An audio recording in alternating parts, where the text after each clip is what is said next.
अज़ीज़ तलबा व तालिबात, अस्सलाम वालेकुम। आप सब लोगों का तौफ़ीक शेख के यूट्यूब चैनल पर खैर मकदम है। आज हम 7वीं जमात का जनरल साइंस का पहला सबक, जिसका नाम है जानदारों की दुनिया, तवाफ़ुक और जमातबंदी, इसका 8वां पार्ट देखने जा रहे हैं। प्यारे बच्चों, अब तक जो इस सबक के 7 पार्ट हुए हैं उसमें हमने जानदारों में तवाफ़ुक के बारे में मालूमात हासिल की है। ठीक है, आज हम जानदारों की जमातबंदी इसका मुताला करेंगे। अब जानदारों की जमातबंदी के सिलसिले में पढ़ने से पहले हम डार्विन, जो एक फिजिसिस्ट, जो एक माहिर हयातियात है, उसके नज़रियात का मुताला करेंगे। माहिर हयातियात चार्ल्स डार्विन ने कई किस्म के हैवानात और नबातात का मुताला करके 2 नज़रियात पेश किए हैं बच्चों। उसमें से पहला नज़रिया क्या है? जो जानदार माहौल में ज़िंदा रहने की सलाहियत सबसे ज़्यादा रखते हैं, इनके आने वाले दौर में बाकी रहने के इम्कानात ज़्यादा हैं। यानी जो जानदार माहौल में ज़िंदा रहने की सलाहियत रखते हैं ना बच्चों, उन्हीं को आने वाले दौर में बाकी रहने के इम्कानात ज़्यादा हैं। उन्हीं हैवानात के, उन्हीं नबातात के या उन्हीं जानदारों के आने वाले दौर में बाकी रहने के इम्कानात हैं। इसे इसने नाम दिया, इसी को उसने बकाए इस्लाह का नज़रिया नाम दिया, सर्वाइवल ऑफ फिटेस्ट। यानी कि जो माहौल में ज़िंदा रह सकते हैं वही आने वाले वक्त में बाकी रहते हैं। ये इसका पहला नज़रिया है। अब इसका दूसरा नज़रिया, अगर कोई जानदार किसी ऐसी खुसूसियत के साथ पैदा हुआ हो जो इसके लिए फ़ायदामंद हो, अगर कोई जानदार ऐसी खुसूसियत के साथ पैदा होता है जो इसके लिए फ़ायदामंद हो और ज़िंदा, वो सलाहियत उसमें ज़िंदा भी रहे, तो यही सलाहियत इसके अगली नस्ल में भी होती है। यानी इसकी अगली नस्ल भी इसी तरह की होगी। ये डार्विन का दूसरा नज़रिया हयात है। ठीक है, ये दोनों नज़रिया समझ में आए बच्चों? ये दूसरे नज़रिया का नाम नेचुरल सिलेक्शन है। समझ में आए बच्चों? ये 2 नज़रियात डार्विन ने पेश किए हैं। ठीक है, चलिए बच्चों, अभी जानदारों की जमातबंदी, क्लासिफिकेशन ऑफ लिविंग ऑर्गेनिज्म की तरफ बढ़ते हैं। बच्चों, हमने पहले सबक की शुरुआत से ही और पिछली क्लासों में भी ये मुताला किया है कि हमारे अतराफ़ में पाए जाने वाले बहुत सारे जानदार हैं और उसमें बहुत सारे मुख्तलिफ़ किस्म के नबातात और हैवानात हैं। यानी हमारे माहौल में पाए जाने वाले मुतनुआ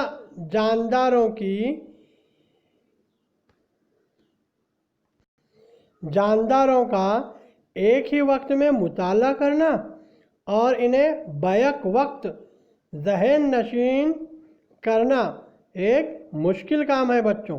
इतने सारे जानदार नबातात हमारे अतराफ में है, सबका एक ही वक्त में मुताला करना मुश्किल है, और मुताला करके उनकी खुसूसियत वगैरह को ज़हन नशीन करना भी एक मुश्किल काम है। बराबर बच्चों? और इसीलिए इनकी जमात बंदी ज़रूरी है। तो जानदारों की जमात बंदी करने के लिए आज तक कई साइंसदानों ने इनकी मुख्तलिफ खुसूसियत की बिना पर नबातात और हैवानात की अलहदा जमात बंदी की है। ऐसी जमात बंदी की एक जंजीर बनती है बच्चों। चैन देखें ना आप, चैन की लड़ी, वैसे जमात बंदी की एक चैन बनती है, जंजीर बनती है। अब जमात बंदी की शुरुआत करते वक्त इसकी इब्तदा आलम हैवानात या आलम नबातात से होती है।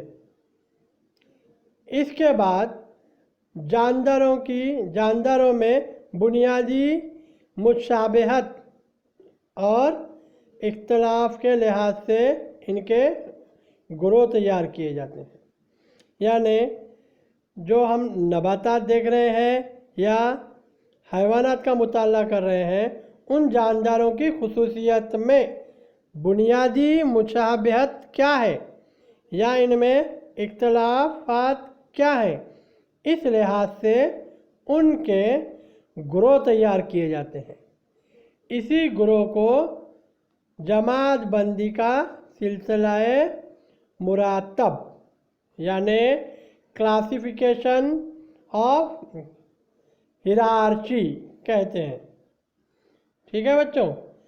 इसी के लिए आपको एक टेबल दिया गया है, यहाँ देखिए। ठीक है, यहाँ पहले कॉलम में सिलसिला मुरातब यानी कौन सी सिलसिले हैं, कौन से सिलसिला हम अभी देखें। पहला सिलसिला है आलम, फिर आयला जिसको फाइलम कहते हैं इंग्लिश में। अगला सिलसिला है जमात, उसके बाद दर्जा है, ऑर्डर कहते हैं दर्जे को अंग्रेज़ी में, फिर ख़ानदान फैमिली, जिन्स, फिर उसके बाद नू। इस तरह से किसी भी जानदार की जमात बंदी की जाती है। अब जमात बंदी की तो मिसालें भी दी गई हैं आपको, आम की और इंसान की। ठीक है, आम का आलम क्या है? प्लानेटिया। ठीक है, ऐसे ये जमात बंदी की एक मिसाल आपको दी गई है टेबल में। ठीक है, तो इसका गौर से मुताला कीजिए बच्चों। सिलसिला मुरतब क्या है, और दो मिसालें आम और इंसान की आपको मिसालें दी गई हैं। चलिए अब आगे बढ़ते हैं।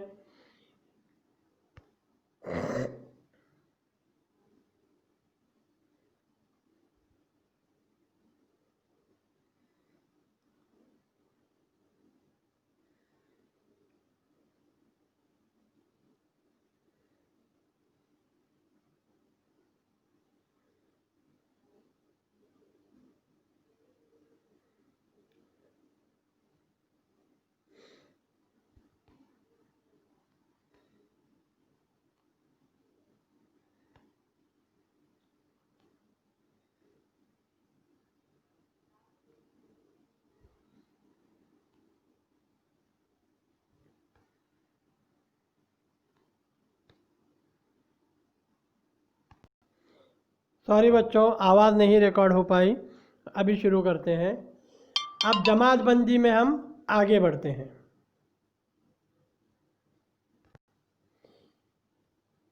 कार्ल लेंस का दो इसमी तरीका। ठीक है बच्चों, अब चलिए समझिए, आपकी क्लास में दो बच्चे हैं, दो तालिबात हैं। एक का नाम है नसरीन या सबा। समझिए, इमेजिन कीजिए कि आपका एक फ्रेंड है जिसका नाम है, या आपकी एक सहेली है जिसका नाम सबा है, लेकिन सबा नाम की 4 लड़कियां आपकी क्लास में मौजूद हैं। तो आप समझिए आप किसी दूसरे से या अपने अम्मी से या अब्बा से उस बच्चे के बारे में बात कर रहे हो, ठीक है, या किसी दूसरे फ्रेंड से उस बच्चे के बारे में बात कर रहे हो, तो आप सिर्फ सबा इतना ही नाम लेकर बात करेंगे क्या? तो कन्फ्यूजन हो सकता है ना कि आप किस सबा के बारे में बात कर रहे हो, क्योंकि आपकी क्लास में 4 सबा नाम की लड़कियां हैं। तो इसको अच्छी तरह सामने वाले को समझाने के लिए आप सिर्फ सबा ये नाम लेकर एक्सप्लेन नहीं करेंगे बच्चों। कैसे एक्सप्लेन करेंगे बताओ? आप उसका पूरा नाम लेंगे, या तो उसके वालिद का नाम लेंगे या उसका सरनेम लेकर सामने वाले को समझाएंगे, ताकि सामने वाले को किस सबा के बारे में बात हो रही है ये अच्छी तरह समझे, ठीक है। अब हैवानात में भी और नबातात में भी किसी पेड़ पौधे के बारे में आपको समझाना है, तो उसके लिए ये दर्जाबंदी की गई है। तो इस दर्जाबंदी को नाम दिया गया है दो इसमी तरीका, ठीक है। जैसे आपने अभी ऊपर मिसाल देखी ना कि आप सबा इस लड़की के बारे में बताते वक्त या तो उसके वालिद का नाम लेंगे या उसका सरनेम लेंगे। सिर्फ नाम से सामने वाले को कन्फ्यूजन होगा, समझ में नहीं आएगा। तो समझाने के लिए हम जो तरीका अपनाते हैं उसी तरीके को दो इसमी तरीका ये नाम दिया गया है, ठीक है बच्चों। तो वो कैसा काम आता है देखेंगे। हर जानदार को पहचानने के लिए दो इसमी तरीके का इन्हिसार किया जाता है। इसके मुताबिक हर जानदार को एक साइंसी नाम दिया गया है बच्चों। हर जानदार को, चाहे इंसान हो, हैवान हो, पेड़ हो, पौधे हो, हर जानदार को एक साइंसी नाम दिया गया है। इस साइंसी नाम के साथ दो इस्तिलाहात हैं। इस साइंसी नाम के इस नाम में दो इस्तिलाहात हैं। पहली से जिन्स का जाहिर होता है, जिन्स जाहिर होती है, यानी हर जानदारों को, तमाम जानदारों को जो साइंसी नाम दिए गए हैं उसमें दो इस्तिलाहात हैं बच्चों। पहली से उनकी जिन्स जाहिर होती है और दूसरी से नू जाहिर होती है, ठीक है। बैनुल अक़वामी उसूल तस्लीमा के तहत तमाम जानदारों को दो इसमी तरीके से नाम दिए गए हैं। ये पॉइंट समझ में आएगा बच्चों। और एक बार बताता हूँ मैं कि हमारे अतराफ जो जानदार मौजूद हैं उनको साइंसी नाम दिए गए हैं, और जो साइंसी नाम है वो दो हिस्सों से मिलकर बने हुए हैं। उसमें दो इस्तिलाहात होते हैं, जिसमें पहला हिस्सा उसकी जिन्स जाहिर करता है और दूसरा हिस्सा उसकी नू जाहिर करती है, ठीक है। और ये बैनुल अक़वामी उसूल तस्लीमा के तहत जानदारों के दो इसमी तरीके से नाम दिए गए हैं। यानी ये हर जगह, इंडिया में हो या दुनिया में दूसरी जगह हो, ये साइंटिफिक नाम उन जानदारों के फिक्स हैं। इंटरनेशनल लेवल पर ये नाम, उनके साइंसी नाम फिक्स हैं।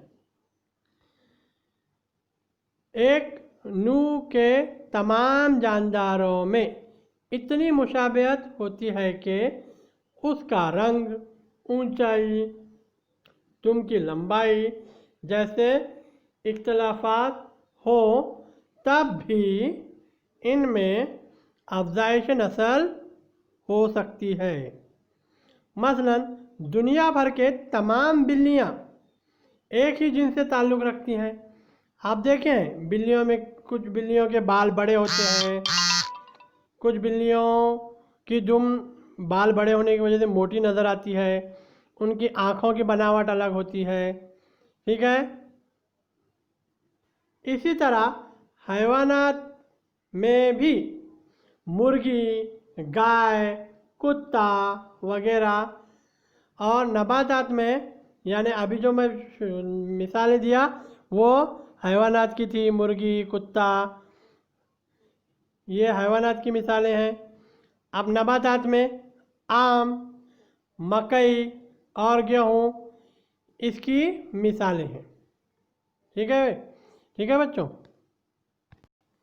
ये देखिए बच्चों, यहाँ पर दो इसमी तरीके से कुछ हैवानात और नबातात के नाम दिए गए हैं, साइंसी नाम, दो इसमी तरीके से।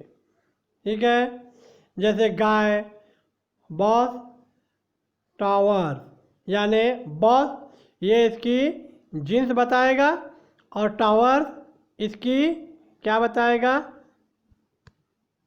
बोलिए बच्चों, टावर्स क्या बताएगा? नू बताएगा। जासंदी,